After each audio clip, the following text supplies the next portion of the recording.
യൂട്യൂബർമാരുടെ പാക് ചാരവൃത്തിക്ക് നേതൃത്വം നൽകിയത് പാക് പോലീസ് ഉദ്യോഗസ്ഥൻ എന്ന് കണ്ടെത്തൽ.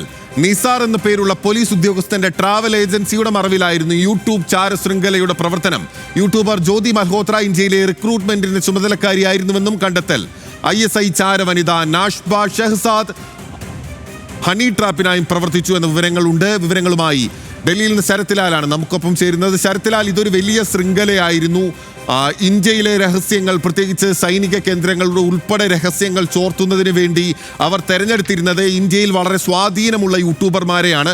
ജ്യോതി മൽഹോത്ര ഉൾപ്പെടെ മില്യൺ കണക്കിന് ഫോളോവേഴ്സ് ഉള്ള ഈ യൂട്യൂബർമാരിലൂടെ കൃത്യമായ വിവരങ്ങൾ, എത്രത്തോളം വിവരങ്ങൾ എത്തിച്ചു എന്നത് ഇനി പുറത്തു വരേണ്ടതാണ്. അപ്പോൾ ഇതിനെല്ലാം നേതൃത്വം നൽകിയത് ഒരു പാക് പോലീസ് ഉദ്യോഗസ്ഥനാണ്. അയാൾ ISIക്ക് വേണ്ടിയാണ്, അതായത് പാക് ചാര സംഘടനയ്ക്ക് വേണ്ടിയാണ് ഇക്കാര്യങ്ങളെല്ലാം ചെയ്തത് എന്ന് ഇന്ത്യക്ക് തെളിയിക്കാനാകില്ലേ? പോർട്ടൽ, ഇത് വളരെ പ്രധാനപ്പെട്ട ഒരു ഏറ്റവും പുതിയ വാർത്തയാണ് ഇപ്പോൾ പുറത്തു വരുന്നത്. ഇന്ത്യൻ ഇന്റലിജൻസ് ബ്യൂറോ തന്നെയാണ് ഇക്കാര്യത്തിൽ യൂട്യൂബിൽ ശൃംഖല സൃഷ്ടിച്ചുകൊണ്ട് അതിനെ സാമ്പത്തിക സഹായം നൽകിക്കൊണ്ട് ഇന്ത്യയുടെ രഹസ്യങ്ങളും ഇന്ത്യയിലെ ജനങ്ങളുടെ മനസ്സിൽ പാക് സ്വഭാവം വളർത്തിയെടുക്കുന്നതിന് വേണ്ടിയിട്ടുള്ള ഒരു ബൃഹത്തായ പദ്ധതി, ISI പദ്ധതിയാണ് ഇപ്പോൾ ഈ യൂട്യൂബ് സ്പൈറിംഗ് എന്ന് കോഡ്നാമത്തിൽ അറിയപ്പെട്ട ഒരു പദ്ധതി. ഇതിന്റെ അടിസ്ഥാനത്തിലാണ് ജ്യോതി മൽഹോത്രയാണ് ഇന്ത്യയിലെ ഇത് സംബന്ധിച്ച ആദ്യത്തെ റിക്രൂട്ട് ചെയ്യപ്പെട്ട വ്യക്തി എന്നാണ് ഇപ്പോൾ ഇന്ത്യൻ ഇന്റലിജൻസ് ഏജൻസികൾ പറയുന്നത്. അതുമുതൽ ഇതിലെ വളരെ പ്രധാനപ്പെട്ട ഘടകം എന്ന് പറഞ്ഞാൽ ജോഗീന്ദർ സിംഗ് എന്നുള്ള പഞ്ചാബിലെ യൂട്യൂബറാണ്. 11 ലക്ഷം വരിക്കാരുള്ള യൂട്യൂബറാണ് ജോഗീന്ദർ സിംഗ്. ഈ ജോഗീന്ദർ സിംഗും ഇപ്പോൾ അറസ്റ്റിലായിട്ടുണ്ട്. ഇതുപോലെ ഇന്ത്യയിൽ ഉടനീളം പ്രധാനപ്പെട്ട നോർത്ത് ഇന്ത്യൻ സംസ്ഥാനങ്ങൾ, വടക്കേന്ത്യൻ സംസ്ഥാനങ്ങളിൽ നിന്നുള്ള 18ഓളം യൂട്യൂബറുമായി ഇവർക്ക് ബന്ധമുണ്ടെന്നാണ് ഇപ്പോൾ കണ്ടെത്തിയിരിക്കുന്നത്. എന്നാൽ ഈ യൂട്യൂബർമാർക്ക് ഏതൊക്കെ തരത്തിൽ ഇത്തരം ഒരു സ്പൈറിംഗിന്റെ ഭാഗമായി എന്ന അറിവുണ്ടായിരുന്നില്ല എന്നും ഇന്റലിജൻസ് ഏജൻസികൾ കരുതുന്നു.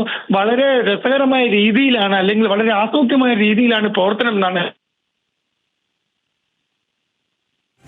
രസകരമായ അല്ലെങ്കിൽ ആസൂത്രിതമായ രീതിയിലാണ് ഇതിന്റെ പ്രവർത്തനം ഉണ്ടായിരുന്നത് എന്നുള്ളതാണ് ഏറ്റവും പ്രധാനപ്പെട്ട കാര്യം. ഇതിൽ ജ്യോതി മൽഹോത്ര എന്ന് പറയുന്ന ഇപ്പോൾ ദൃശ്യങ്ങളിൽ കാണുന്ന യുവതി പ്രധാനപ്പെട്ട യൂട്യൂബർ ആയിരുന്നു. പലതവണ പാകിസ്ഥാനിലേക്ക് സഞ്ചരിച്ചത്.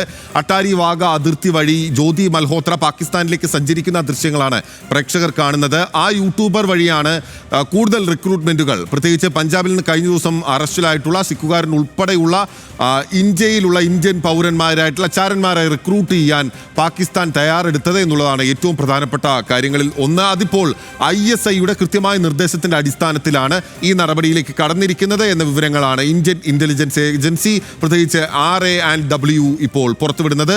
വിവരങ്ങൾ നൽകുകയായിരുന്നു ശരത്ലാൽ ഡൽഹിയിൽ നിന്ന്.